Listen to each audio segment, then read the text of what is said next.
All right, it says we are live. So I am going to just verify that on my mobile device here.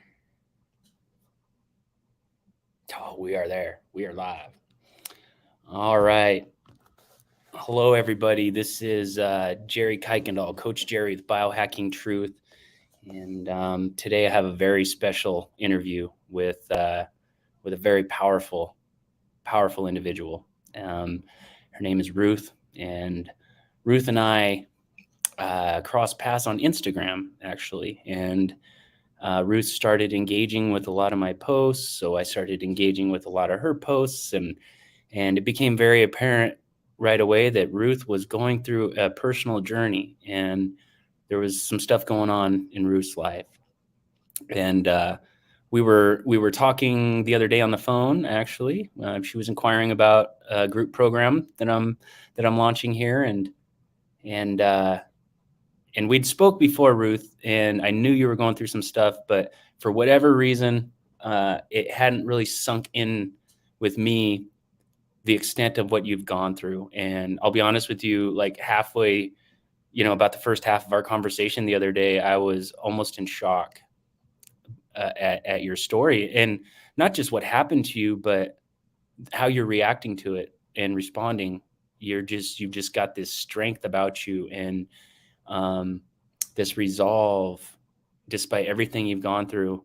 And I just thought, boy, people need to hear your story. And so just to kind of preface for everybody, Ruth is in Australia where Yes. where it had been, you guys have been really deeply affected by the um, the fascism. I think we can say Yeah. that, right? By Yeah. definition, Google the term, Mhm. it matches. Mhm.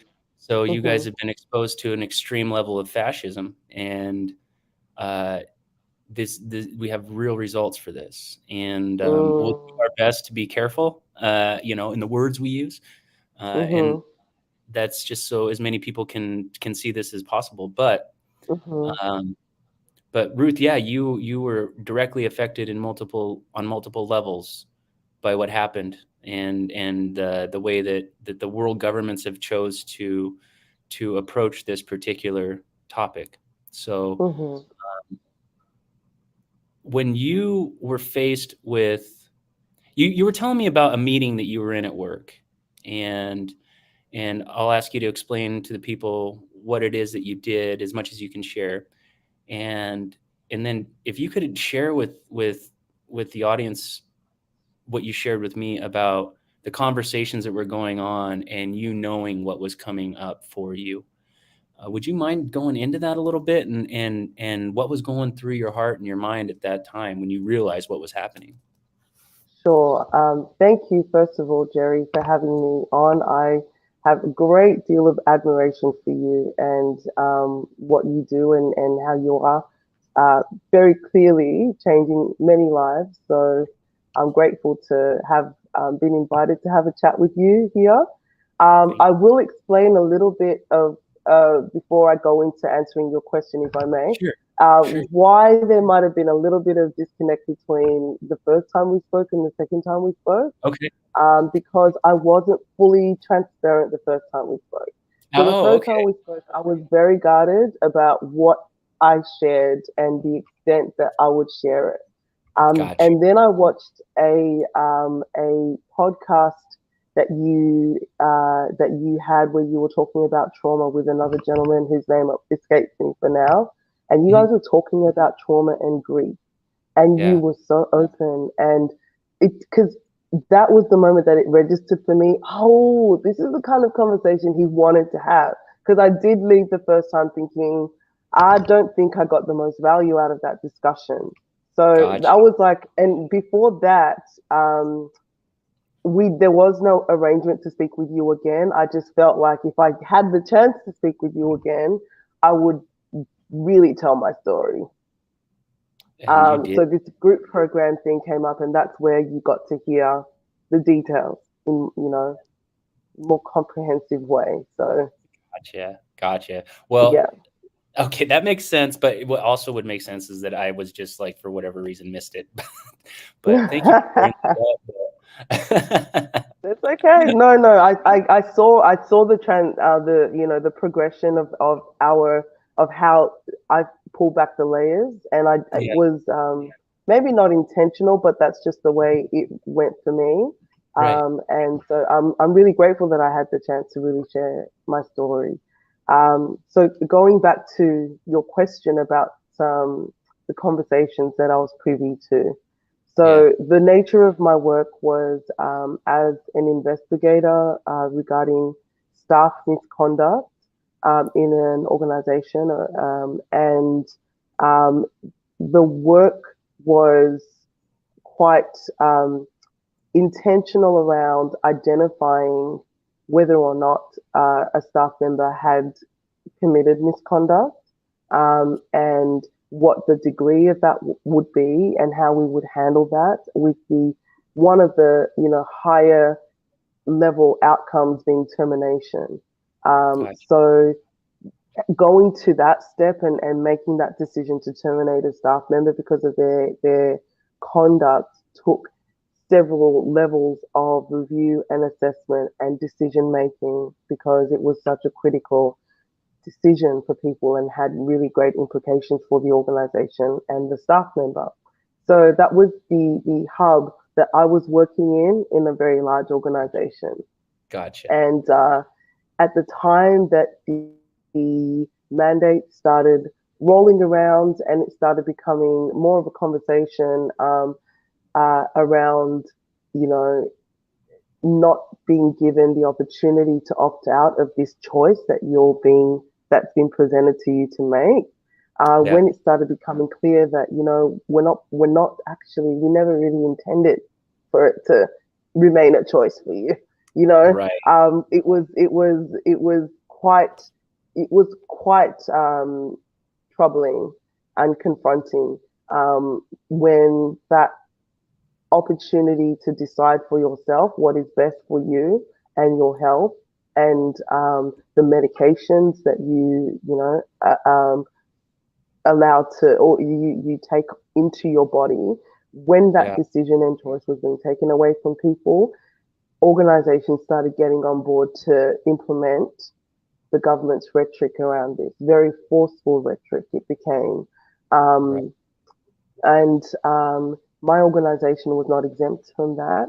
So I was sitting in the room where the conversation was geared towards how we are going to treat staff who do not comply, who choose that they want to risk the lives of everyone by opting out of taking this drug.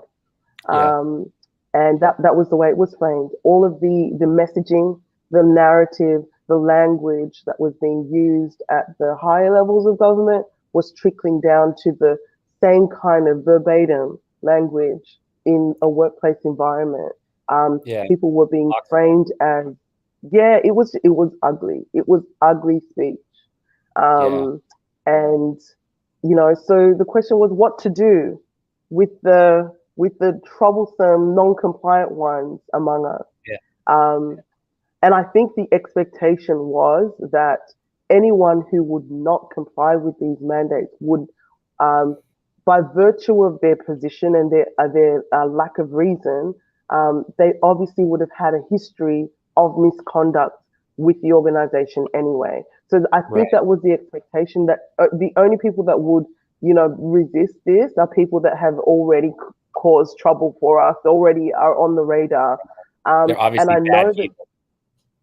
absolutely, Yeah, and we want to get rid of them anyway. They're not worth having in the organization. I know that there was some conversation around gathering that data to see whether there was a correlation between, previous history of misconduct and people, deciding not to participate now. I don't know what the outcome would have been, but I'm pretty sure that if it confirmed their bias, they would have said something about it. Oh yeah, they were known to us. You know, this is the kind of person that chooses to make or makes this kind of choice. and Yeah. decision. Um, Yeah. that wasn't the case for me, but I was in the room when the conversations were happening. I was hearing the parroting of the rhetoric about such people, how they were perceived by the organization. I was also in the room when they were talking about what the practical outcomes would be if anybody decided that they were not going to participate in this whole community effort to be, to comply with the mandate. So the decision was made that anyone who refused to comply would automatically be investigated for misconduct, and the only outcome was termination. For what? Because if you're looking at it on a scale, generally termination requires quite severe levels Right. of misconduct. And to decide not, that should just tell you what the mentality was about your decision not to comply, was severe enough to warrant no grounds for even, having appealing the decision. You're out and that's it. And at the time when the conversation started, I hadn't made a decision. I was still asking questions. I was still wanting to get a greater understanding. I was still wanting to know why the hysteria, why the force, what is the Right. risk, Right. why is this kind of, intimidation, control, coercion. Yeah. Um, as a context, I had not long before that left a marriage that had all of the hallmarkings of abuse, Mm. intimidation, control, force, Yeah. the threats to your existence.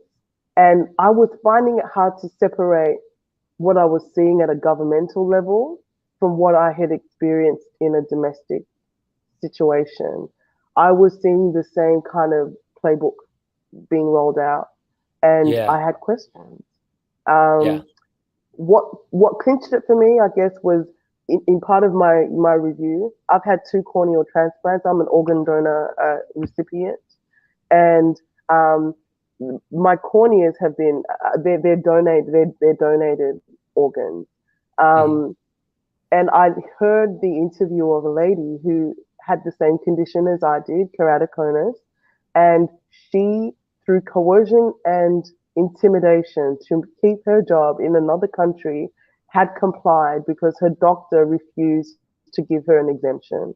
After the first dose, her body, after 21 years of her body not rejecting these organs, her body started rejecting the organs.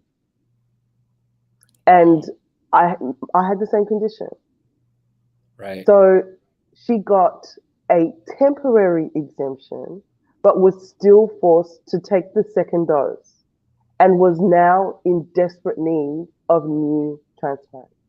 Wow. And that was the clincher for me.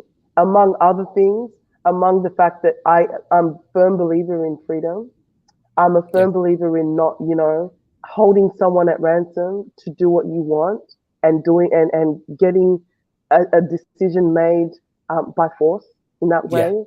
Yeah. Um, that was a part of the story. So and again, one of the things you mentioned in a recent post is the parallels that you can draw between history and historical events and what's taking place today. What we know Mhm. about, the Jews, what we know about slavery, what we know about apartheid, what we know Yeah. about the rhetoric, all of that I was seeing played out Yes. here.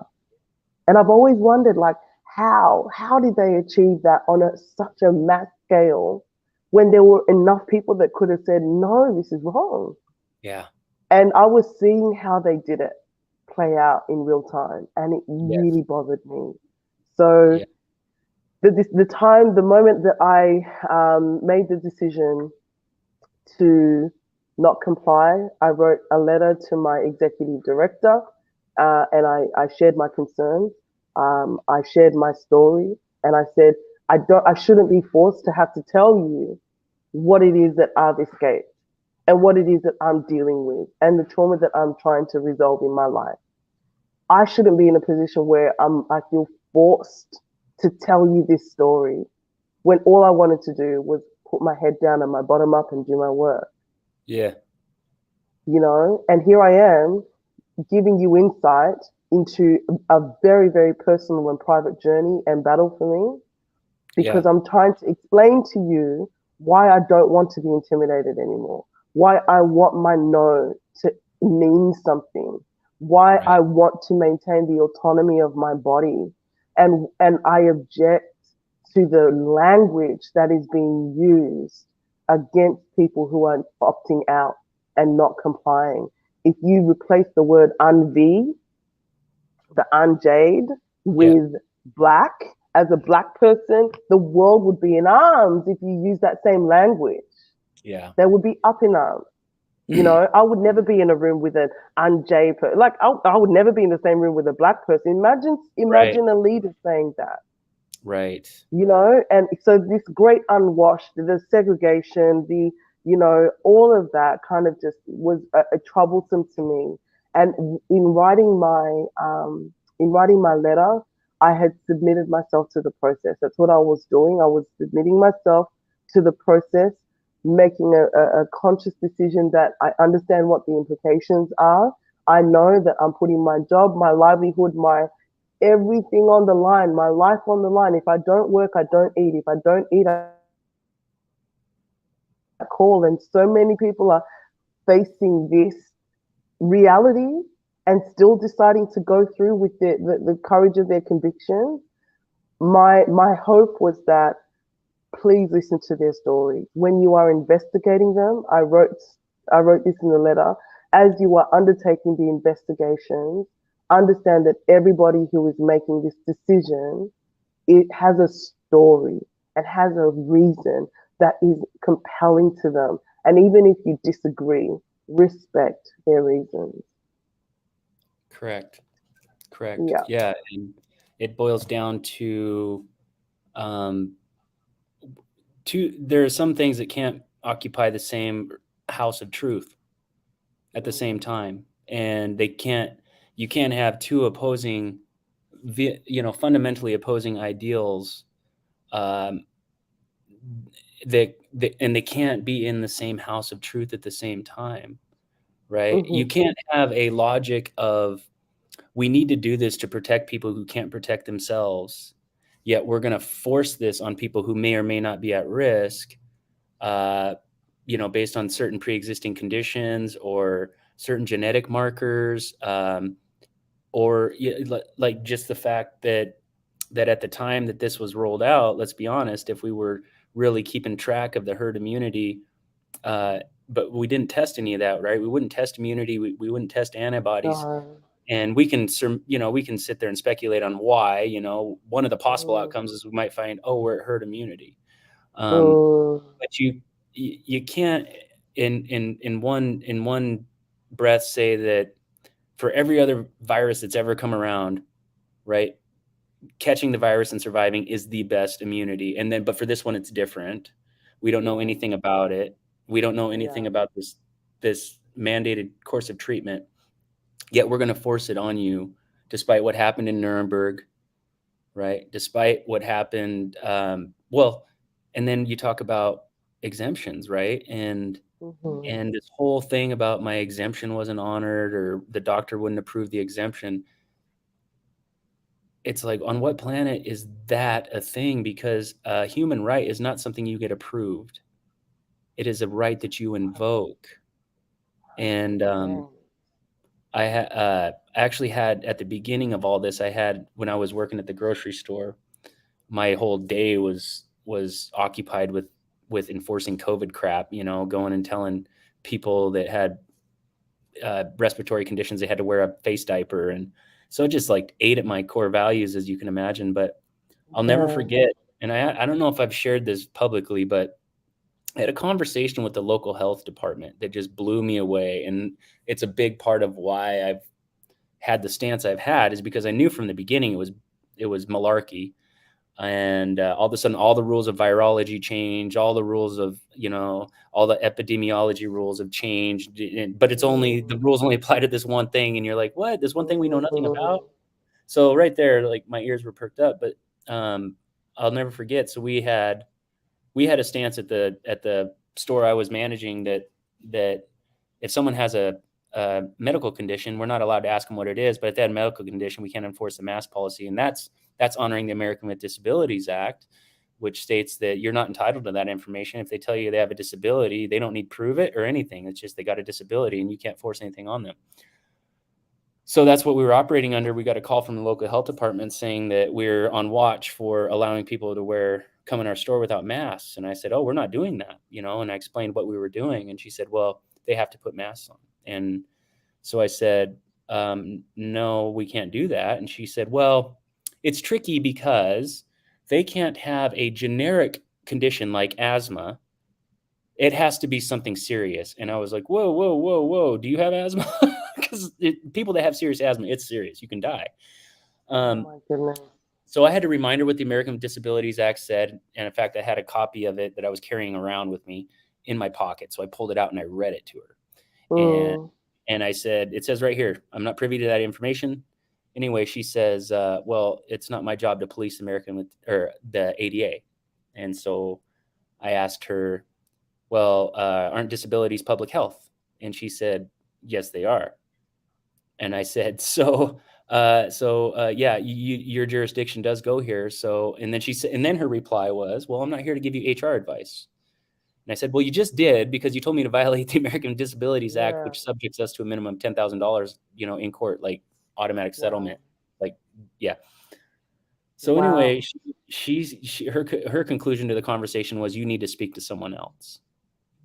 So she admitted they were violating it. They knew they were violating it the whole time. And that's one bureaucrat, unelected, with a little bit of power here in little Missoula, Montana.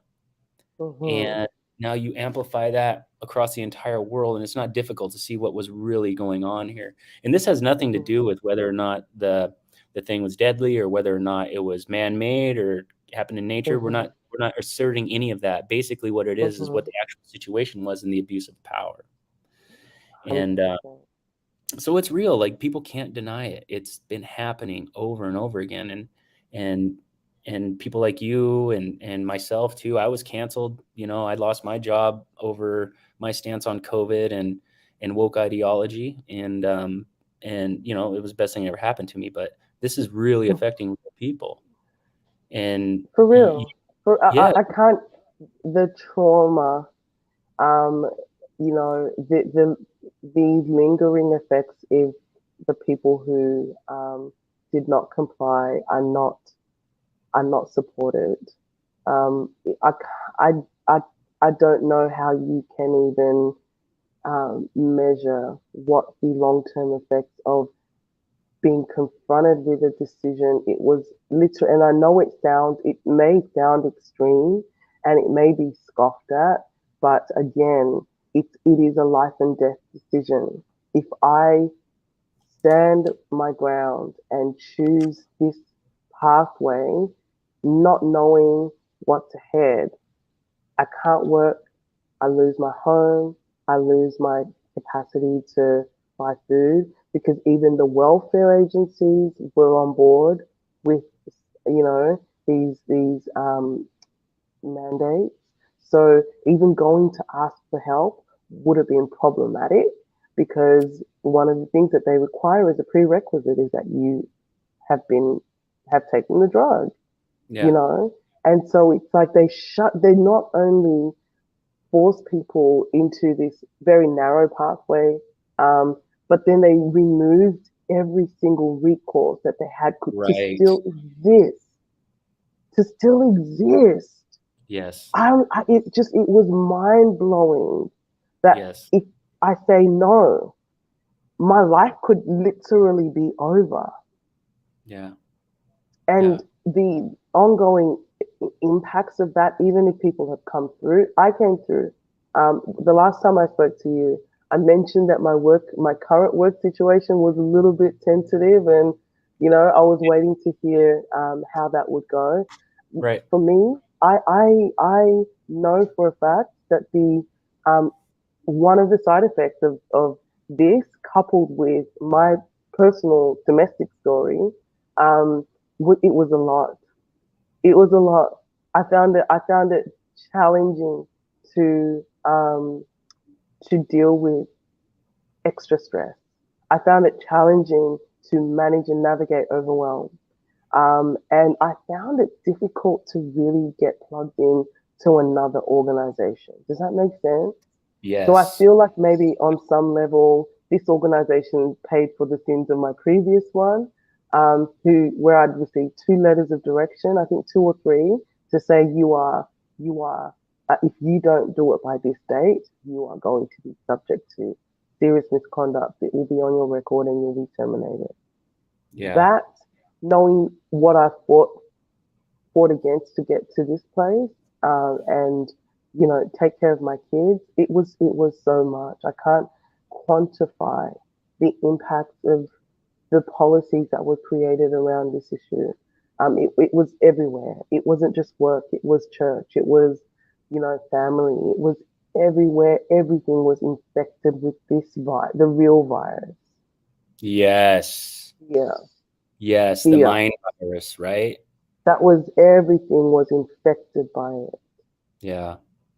The white You know, Tico. and oh my goodness, So I needed to tell you, and I'm doing it on this live stream, that I haven't progressed. I continued on with the organization, so I'm like looking at forward to new things, new ventures. Yes. And again, that was something, your story kind of inspired my resolve to be okay with whatever the outcome was. And yeah, that it I don't know, Jerry. I still think about all of those things. I hear your story, and you look at the inconsistencies, how they. I've come from a West African nation. I grew up in Australia, so Australia is pretty much what I know. But I still have an understanding of what governments can do when they Yeah. misbehave, when they overreach.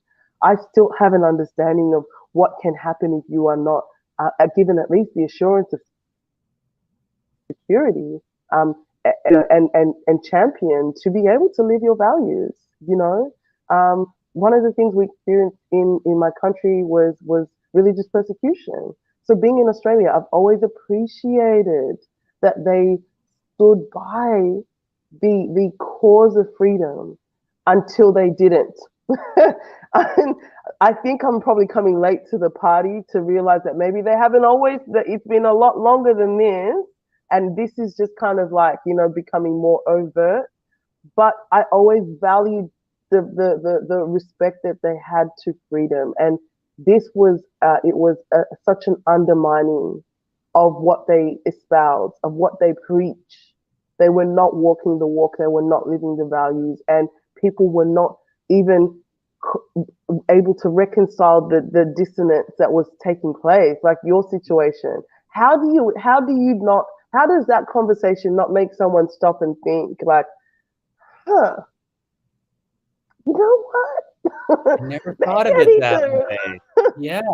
Yeah. It was like like you should never thought reevaluate. about there was other laws and other rights at play here. It was No, just like, neon it was sign. like This is the thing. this. This is the thing. This is the thing. And I'm only worried about the thing. And that's Oh what my we do. goodness.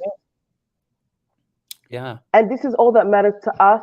This is all that should matter to you. Your only problem in this life is this thing. The face nappy situation, I tried to comply with it, but part of my story again is that there was a season of physical abuse where I was strangled. And it took me a while to put two and two together about why I struggled to wear the face Yeah. nappy so much. That restriction of my breathing was producing like this kind of visceral response in me, Yeah. and I it was when I put two and two together that I was just like, you know what, I'm not wearing it, and no one is entitled to know why. I actually don't care, and if they want to insist, I will tell them and look them in the eye and ask them why they feel entitled to know my business like this. Yes. Yes. Yes. So, Sometimes we just need to have all our power taken away to realize how powerful we are. mm, You know, we always like to think we're strong, or we like to think what we would do when the chips fell. But it gives me chills, because I'm just picturing you sitting there with it going through your mind, and I know that there was effects outside of the work environment. So you're talking everything you come in contact with on a daily basis, or that's important to you. You knew what what their opinions were, and what the outcome was, and instead of shriveling and just taking it, you went the other way. Where did that come from, Ruth? Is that something that's always been within you? um, well, I mean, I'll be completely frank and say that the shriveling happened, and then the unshriveling took place as well. So it was like this, up and down. It was very, very, Yeah. a rocky path. But I think that there's always been a thing in me that values freedom. It's a core value for me, Hmm. freedom and truth. I love truth tellers, even if it's uncomfortable. Yeah. I would rather know the truth, you know. Yeah. So that those are core values. Like I've written my screen name just Ruth, but if you read it together, it's just truth. Like to me, Oh yeah. Yeah. it represents. That's kind of how I want to perceive. It's just the truth. It's just tell me the truth. You tell me the truth, we're good. If we know fully what we're dealing with, and I'm not being deceived, lied to, manipulated, all of that, because again, it formed a part of my domestic story. Then we're good. So it's I value truth. I value freedom. I didn't realize how bound I was and not living my values for a long time. Mhm. And then the minute I decided to do it, the minute I decided to break free of that, I was now like, okay, the worst that I imagined, it was worse than what I imagined on the other side of freedom, because freedom comes with responsibility. Freedom Right. comes with the decision to say, I chose this and I'm going to live with the consequences, and I'm going to make it work and not hold anybody responsible for the trajectory of my life moving forward. I chose freedom. It comes with responsibility. So that was the decision I made, breaking out of the abusive cycle. And then I Yeah. saw it slowly being taken away again. And I was like, never again. Yeah. Never again. You cannot Yeah. threaten me with the loss of everything, because I've literally just experienced that. And I'm just finding my feet. And you want to now disadvantage me again? Like, who do you think you are? So there's Yeah. that kind of like, who do you think you are, though? Politicians, no one has ever liked politicians ever. Nobody has Who ever trusted trusted them? them. Everyone has always known they lie. And all Yeah. of a sudden, they are prescribing you medication and you're taking, Yes. In like, conjunction with what? pharma, of all What? things to be partnered with, pharma. Like, for And, real, seriously? Like, we and you can't can't even ignore see the this. conflict I of don't care if interest. Yes, yes. I don't care, safe or not. Let's just pretend it's 100% safe, and all the reports of the deaths and side effects are just bullshit. Let's just pretend, Yeah, right? let's pretend. Yeah. That still doesn't change what's happened in the past. That still doesn't change the fact that there's zero liability. That still doesn't change any of that. And at the end of the day, every single person's internal environment is different, and never in any way, shape, or form. You wouldn't mass prescribe ibuprofen to everybody because somebody would be negatively affected, or Tylenol, I'm sorry, Yep. because somebody would be negatively affected by it, right? So Yep. you could in good conscience say everybody take 2 Tylenol 3 times a day. You couldn't do that. But all of a sudden, this new thing, and like you And said, the government that everybody knows lies. Like, they never do what they say they're going to do. nope. Combining, it's like the two most evil things you could imagine joining forces to save us, from something that had a Yeah, 99% supposedly. survivability. And oh, by the way, the regular FLU just all of a sudden disappeared. And that was because of masks and social distancing. And it's like, oh, Oh well, that's Lord. awesome. How come we never tried that before? Oh, we didn't know that that was going to eradicate it. If we would have known, we would have tried it. Why was that the first thing we thought of with this new thing?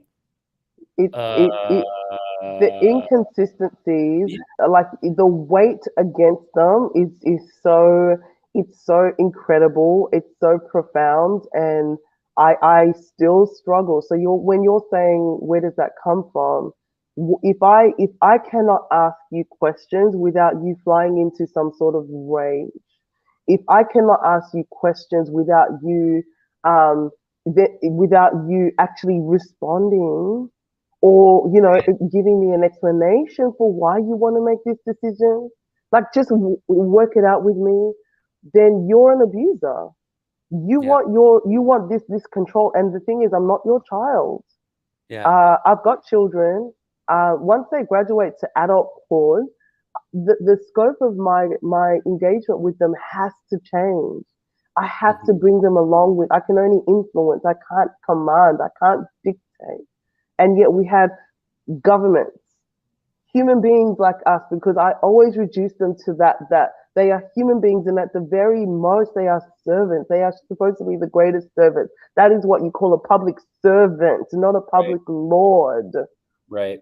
you know and you had these people um just espousing rhetoric that was so wicked to me, and I do not respect that. I cannot respect that. I will not bow. And that's what they wanted everyone to bow the knee. Yeah. And I have a God that I bow to, and I will not bow to man or man's decrees when they violate fundamental human laws.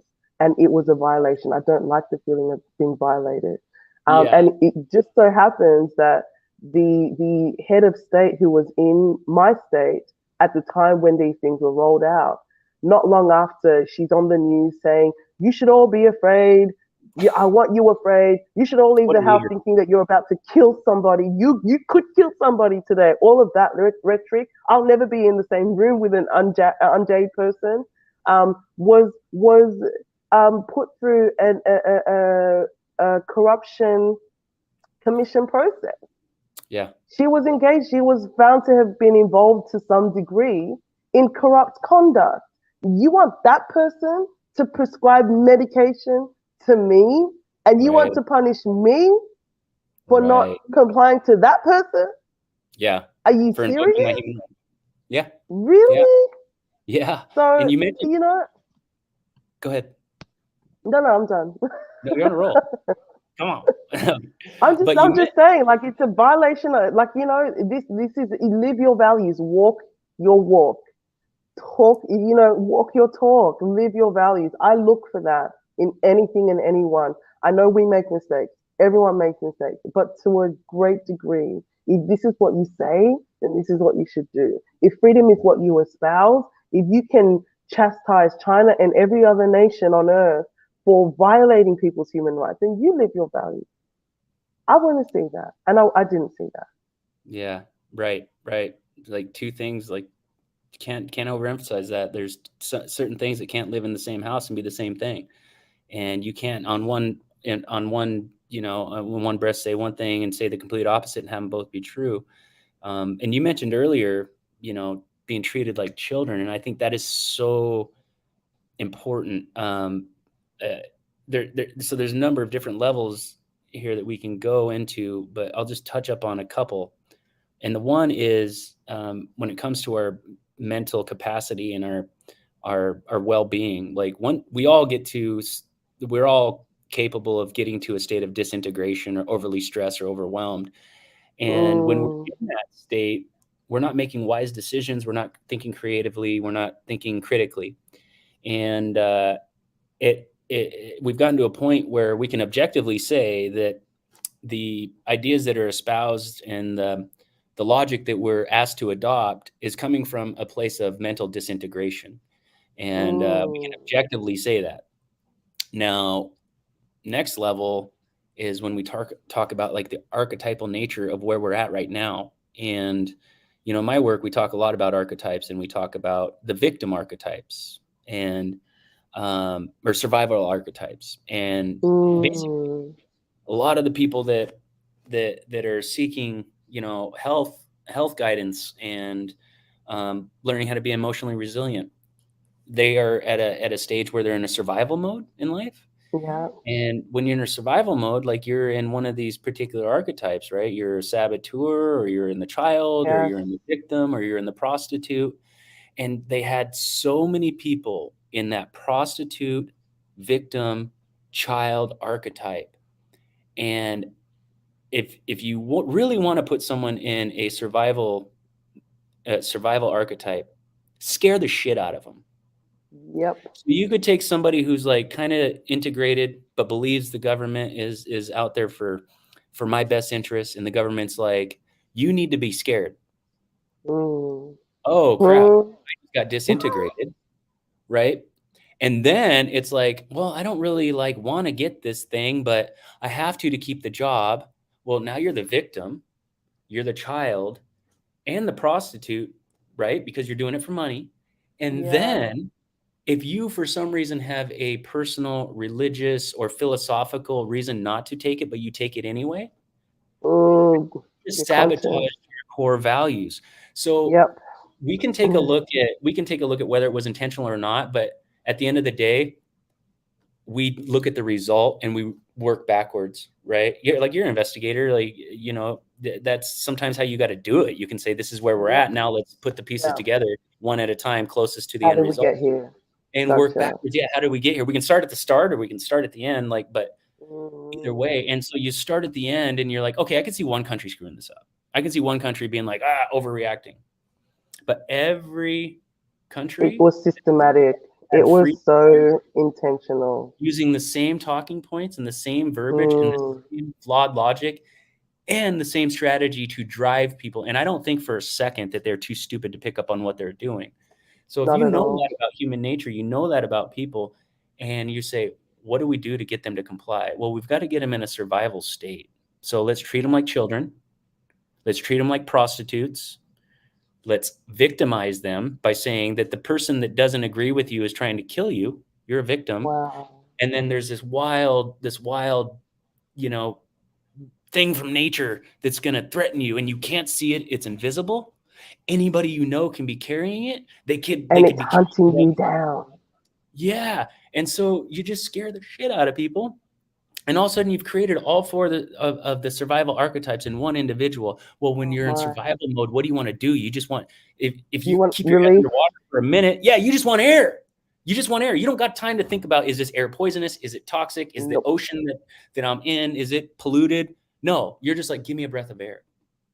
And so you create this environment where you're a threat to me, right? And Hmm.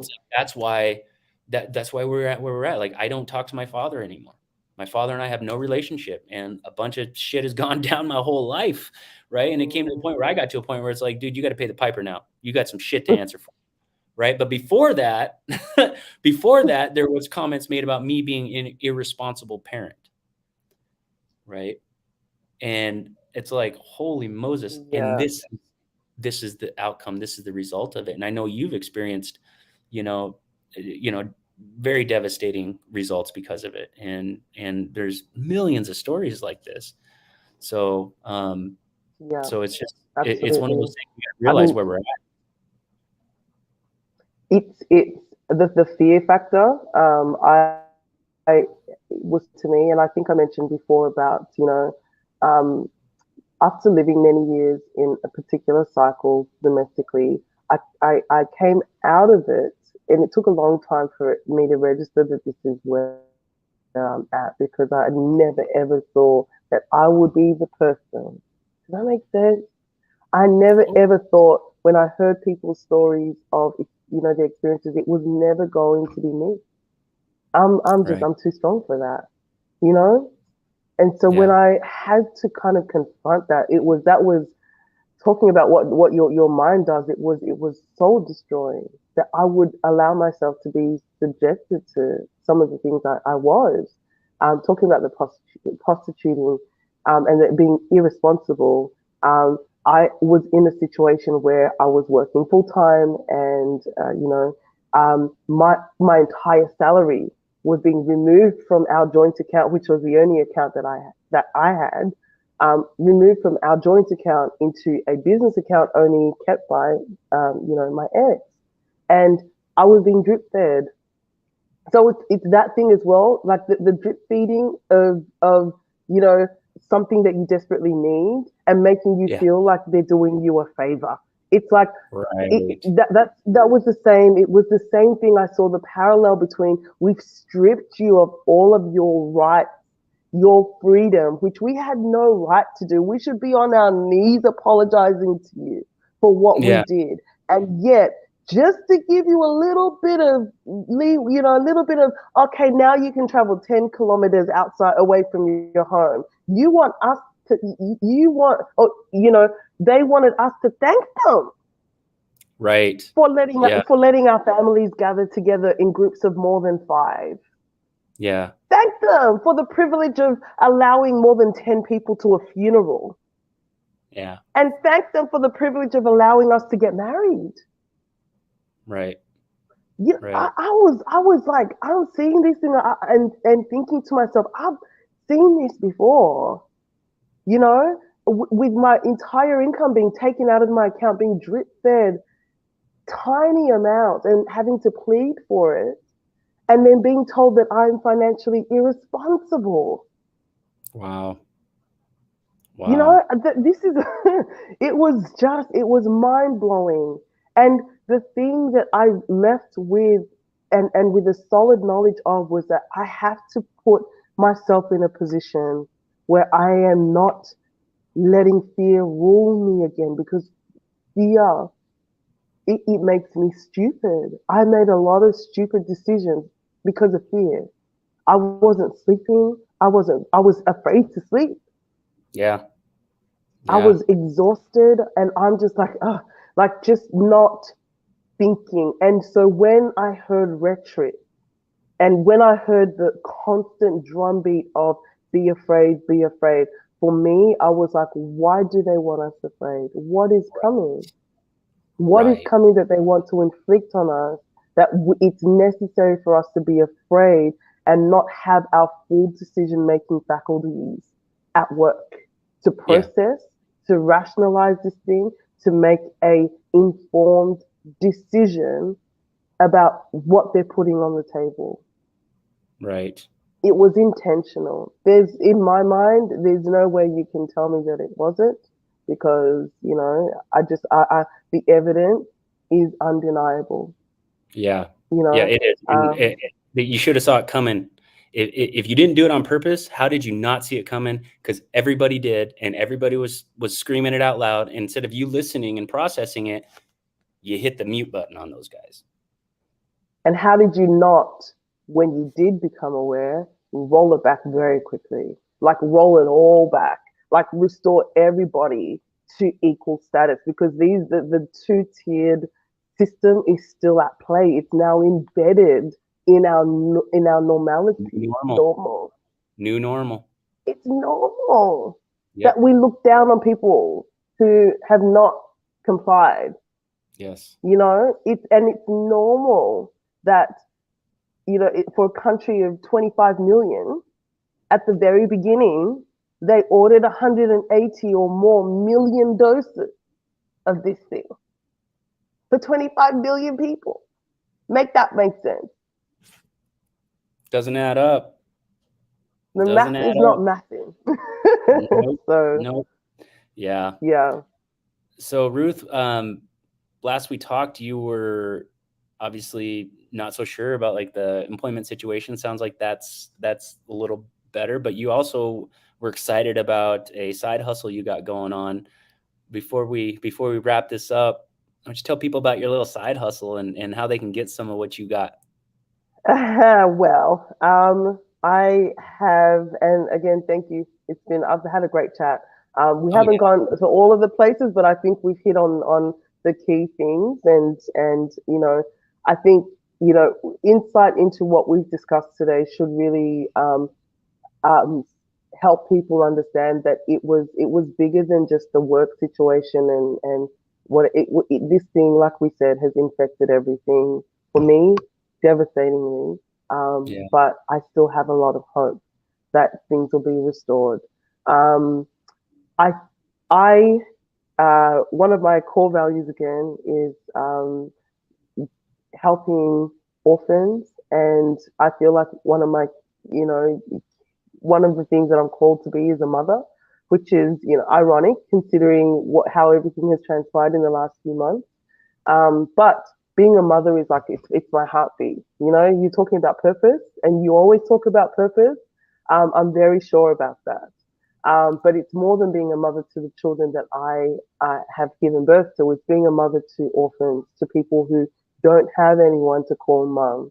Um, I have two cousins who were orphaned very, very young, and my heart, that's what kind of lit the flame in me to say, kids like this deserve opportunities. They should never. They're susceptible to neglect, to being violated, to being exploited, to being used and abused and discarded. They're so vulnerable to it, and I Yeah. want my mission in life to help, you know, change the trajectory of what would be a normal outcome for kids in those situations, and through no fault of their own. So my business, I want it to be a global thing eventually, to create African snacks, and put my own twist on them. So I've started with an African snack that in Nigeria we call chin chin, and I sell that. I make that from home. I sell it. Ironically, the reason I've never really fully invested in building the business is because I was working full time and I had to work full time. I Yeah. had to work Weird. for the money, Yeah. you know? And now So you've got that was this. always that was always my excuse. Yeah. I'm going to hold myself accountable now. It was always my excuse. And now I don't have that excuse.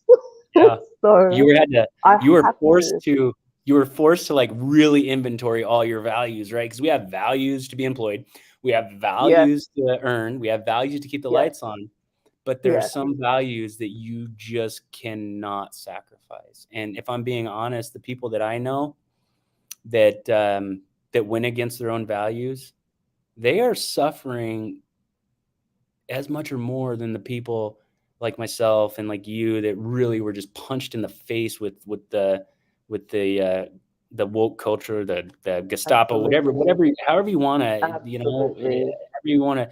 But we can hold our head high and we know that, you know what, I made the right call, and now I know what I'll do if this happens again or something like this happens again, right? Because now I've set a precedent for myself. And I, Mm.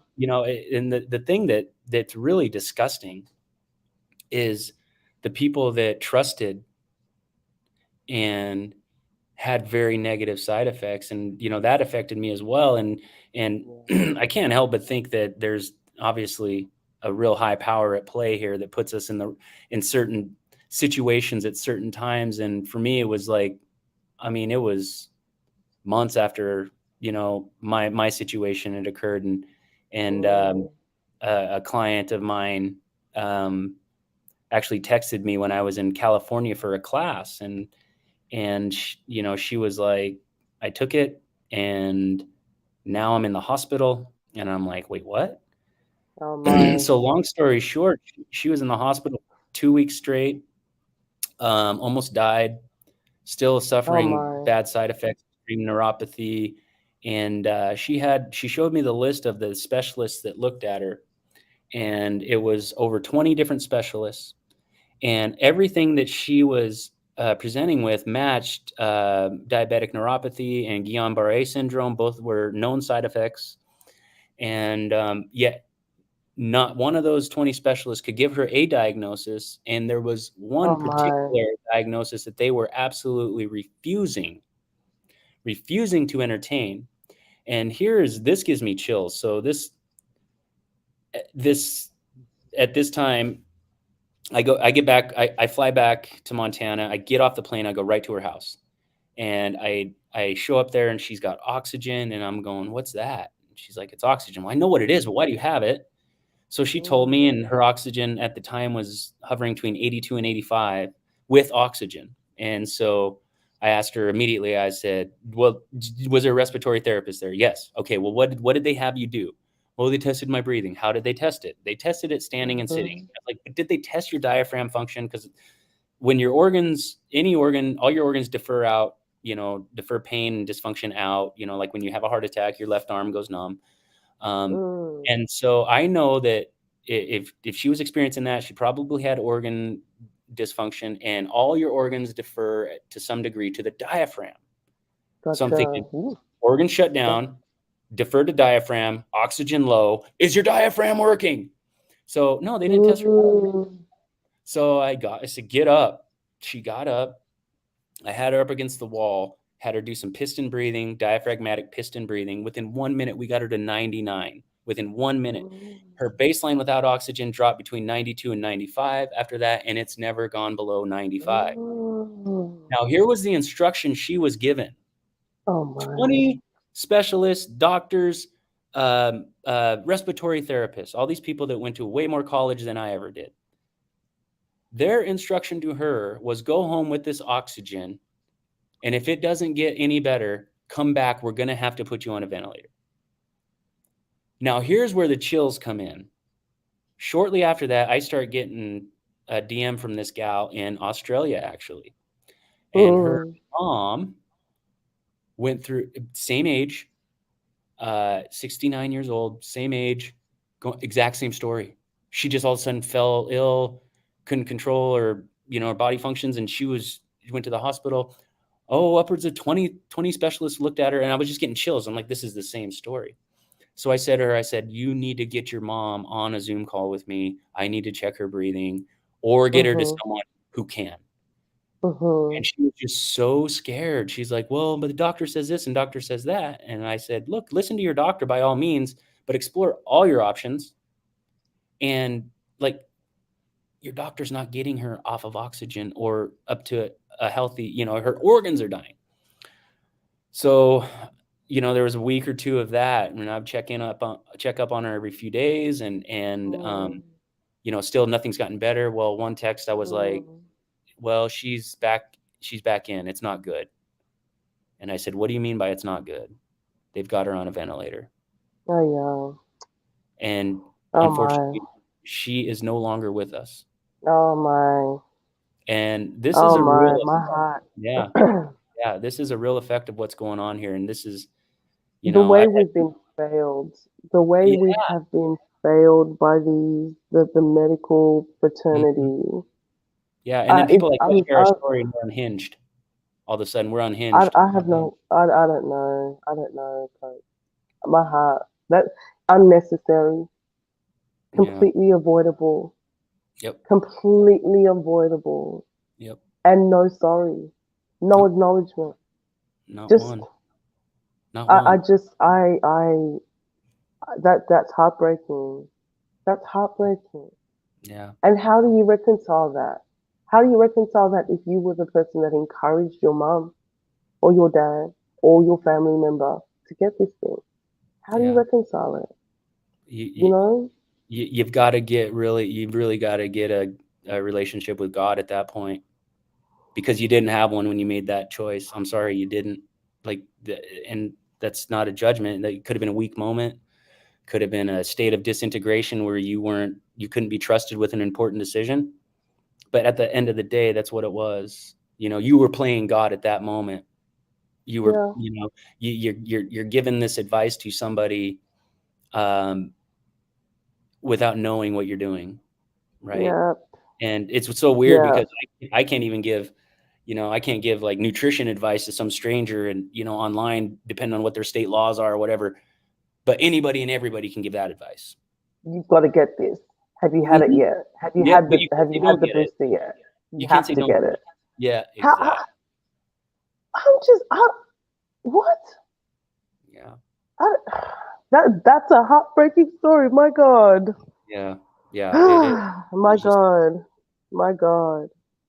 I just, the risks that people have been exposed to, the fallout. I don't even think we've begun to see what the fallout will be from this. No, no. And will we acknowledge that what we're looking at is what we're looking at? There's the Right. thing, right? Because Why now are we're all the talking stores about empty? Why long can we not COVID. get help anywhere? What's that? Now we're talking about long COVID. You Yeah. know, we're talking about long. It's like, hold on. So, so you're telling me that all of the symptoms that you told us about before, as a result of having the virus, now everyone's been, jabbed and medicated against those symptoms, and now they're getting symptoms that are attributable to a long version of the virus Mm-hmm. and not the medication that you prescribe. Like, you want us to take that monumental leap of reasoning. I'm just I don't know. My heart is just, as much as possible. I've had people in my world. There are very few people in my world that haven't gone through with it, at least the first two doses. One of the things that I've been committed to is stopping people from doing any more. Just telling them, just wait. Yeah. And also letting them know that there is another side to not complying. And at the end of the day, if you die free, then you die free. Yeah. If that is the only outcome, then die free. Don't die a slave. Don't die bound. Don't die, you know, like just subject to the diabolical decrees of man. Yeah. Yeah. Die on That your feet is better than living on die your on knees. 100%, and Where can they get that's your what we. African snacks at, Ruth? Do you have a Okay. you have Thank a you for website? taking us back. That was such a heart wrenching story, and I will, believe I didn't for mean to put you in a this place like daughter's. that. Yeah, I'm No, sorry. no, I just, there's so it's so she's one of too many. If it was an exception to the rule, then so be it. It happened. She's one of too many people. Yeah. I've met people who said that they had symptoms akin to a car accident, severe car accident, and they don't drive, but nobody puts the pieces together. Nobody allows them to say, after I had this medication, I suffered these symptoms. The medical profession is denying them Yes. the ability to connect it and find the source of this thing they've experienced. So that means you have to walk around mistrusting everything. What can you trust if you Yeah, can't trust your thinking and your processing and your reasoning? exactly. And that goes back to, the whole like you can't have two opposing ideas live in the same house of truth. So it's like on one hand you've got like, well, I love this one. It's like, oh, well, you can't trust VAERS. Why not? Because anyone can report to it. Okay, awesome. What's the trustworthy one? And why does the CDC insist on using the non-trustworthy one? And if the doctor refuses to file a report, who should file it? Yeah, you see how all these ideas Good cannot live in the same house question. of truth? They cannot, Yeah. and they're all good questions. That if there Yes. is no answer for them, if there is no reasonable, credible answer for them, then proceed with caution should always be your mentality. But the problem with the fear factor is that you cannot. It robs you of the capacity to proceed with caution. You Yeah. just desperately want to be out of whatever this is, You but just want to they breathe. are never pleased. The abusers. What I learned, you cannot appease abusers. They're never satisfied. They're No. never satisfied. No. And that's exactly what has been played out. We were told two doses, everything goes back to normal. All of your freedoms get restored. Where are we at? Yeah. Approaching dose number 5 now. Yeah. And And yours doesn't still work because I didn't okay. take one. uh, it's it's it's it's unimaginable. But my product is I am in the process of redesigning and rebranding. I think I mentioned that when I spoke with you. Yeah. So I'm not openly marketing it, but I do sell it in Australia. I have an Instagram page. Anyone can reach out to me via Insta. Okay. It's called Enter Mamaland or something like that. Just look for Mamaland Enter with my face on it. And they can order right now. Overseas orders might take some time, but this is what I'm here to do right now, Coach, is to build this thing and make sure that anyone who wants it can have it, and make sure that when you are in the store and you're looking for snack options, my product will be one of those options. Okay. Well, I'm going to get that link to that Instagram page, and I'll put it in the comments of this post. So, Yeah. man, Ruth, I can't thank you enough for sharing your story, and what a powerful person you are. Everything you went through, we didn't get to touch up on half of it, but everything you went through leading up into this, most people would have been in an extreme survival state, and maybe you were, yet Yeah. you just weren't going to tolerate that shit one more second. You weren't going to play this game of, oh, you came home and thumped me upside the head 6 days in a row, but on the 7th day you gave me a break. What a nice person. Thank you. Right. Right. And so you were just Right. like, you know what?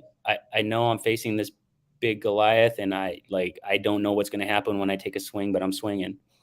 And the only way that we I don't want to even say wake up, because those that know, and those that are in denial are in denial. And guys, this has nothing to do with the deep conspiracies, the WEF, and all. This just really has to do with coercion and forcing people to do things and taking away their human rights. Now, whether you think it was justified or what, that's what really happened. And that's what I'm talking about, is whether you know it's right, or whether you agree with the efficacy of the matter or not. At the end of the day, if we were being stupid and ignoring science, then that's our right to be stupid. There's no law against being stupid. And there's no law against being ignorant. There's no law. And that is our human right. God gave us free will, and we have that free will. And at some point, it's like, I don't care what you're shoving down my throat. Just the fact that I was born with free will, and the fact that you're trying to take it from me, is why I'm choosing to invoke it. Come on now. And that is all the explanation we need. And I hope that more people hear your story. Come on now. Yeah, I hope they hear your story, and I hope that they find a way to find their power, their strength. Maybe they gave it away, and maybe they said, "Damn it, I was fooled." And maybe this is just the reminder, because now the CDC's backing up, Fauci's backtracking. We got an election coming up, so they got to make sure all the grass is the same height. The narrative has to sound right now. Shifted, and that's how stupid they think we are. That's how stupid they think we are. That we're just going to be like, oh, well, that's nice of you to finally see the truth. No, bullshit. Oh no, bullshit. There has to be justice, and there will be justice. There will be justice. Absolutely. Amen. There's only one way for this to play out, in my opinion. Now, it might take 1 year, 10 years, 5 years, 100 years. There's only one way. This ball is rolling, and you can't put people back to sleep. Not if we're still breathing. So I want to thank you so much for your time. Thank you. Wow. That was awesome. We are definitely going to keep in touch. Yes, sir. Guys, if you don't already, go to Instagram, follow Ruth, just Ruth. Very powerful person. Just being exposed to her energy will brighten your day, I can promise. And look, I'm in the market for new friends, because I purged my entire social media, everything present. So I am rebuilding with friends who at least are happy to hear what I have to say, even if they disagree. So that's I'm really open to kind of meeting like minds and engaging with new people. All right, guys, go over to Instagram and follow Ruth. All right, Ruth, I appreciate it. Much love. Thank you. Have a good night. Thanks. You too. Bye.